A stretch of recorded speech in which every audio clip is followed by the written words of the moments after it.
Your point of view is the most important thing. Yeah. So like, it doesn't matter. I mean, if you want to shoot e-commerce, if you want to, you'll be a robot will have your job in a few years. But or you want to shoot stuff like on white seamless or whatever.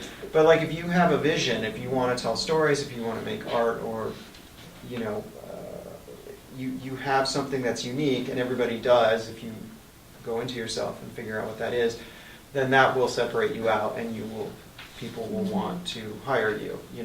If you are just trying to make commercially polished images, a robot will have your job. Yeah.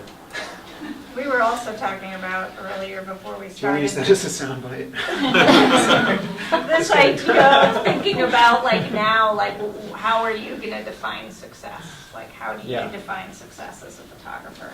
Because we can talk about getting gigs or how many Instagram followers or, but, and when I mentor, especially like high school students, I make them, like when they're editing their work, we were using Lightroom, do you give it a 3, a 4, a 5 star?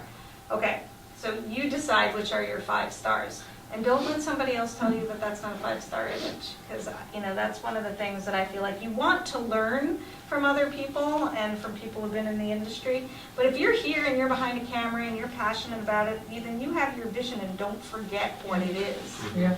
And Don't compromise. yeah, don't compromise. I remember once trying to get a job at a newspaper, and I had everybody telling me, you need more food, you need more sports, you need, these were all people in newspapers, and then you need more color, not so much black and white. And then I sent an almost entirely black and white portfolio to Lonnie Schlein, this guy who used to be at New York Times, and he sent me a letter. This was even before email. Sent me a letter back pretty quickly saying, "You have a great eye. You can shoot anything."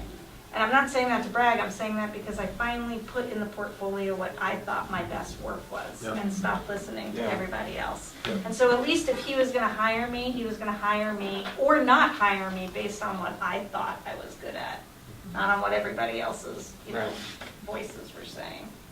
So I think that's also sort of what you were saying, if you have something to say it.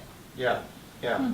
And finding that voice is not always easy, but I think once you start working on it and actually being true to yourself, it really starts coming out, and then you have to own that. I mean, that's a Yeah. lifelong struggle. And, I it, think. and it's not like you're like, you nailed it. I'm Yeah, good. right. I got this down. Yeah, it's like, it's I a constant truly evolution. totally agree with it. I mean, I had so many stories from, my photographic life. One of them comes to mind, when I came to America, I didn't speak English, it was 92, and I was a very successful photographer back in Russia, and I was going to school as an English as second language, and once a week you were supposed to learn a craft as a new immigrant, and it was a secretary, I remember, and it was a nurse. It's something that I'm like, well, I have no interest in any other profession. So I went and I asked, I said, do you have any job in photography?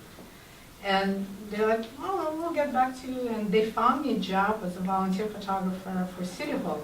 So once a week I was going to parks and taking pictures of public sculptures and just give them the film back. So ask, for it. Another thing is that on 9/11, I shot black and white film. And I brought film to AP, and they're black and white. I mean, at the time, everyone was shooting color. You shoot color. And every newspaper would print color picture on the front page. That was it. So when I brought black and white film, I shot a roll of color as well, by accident.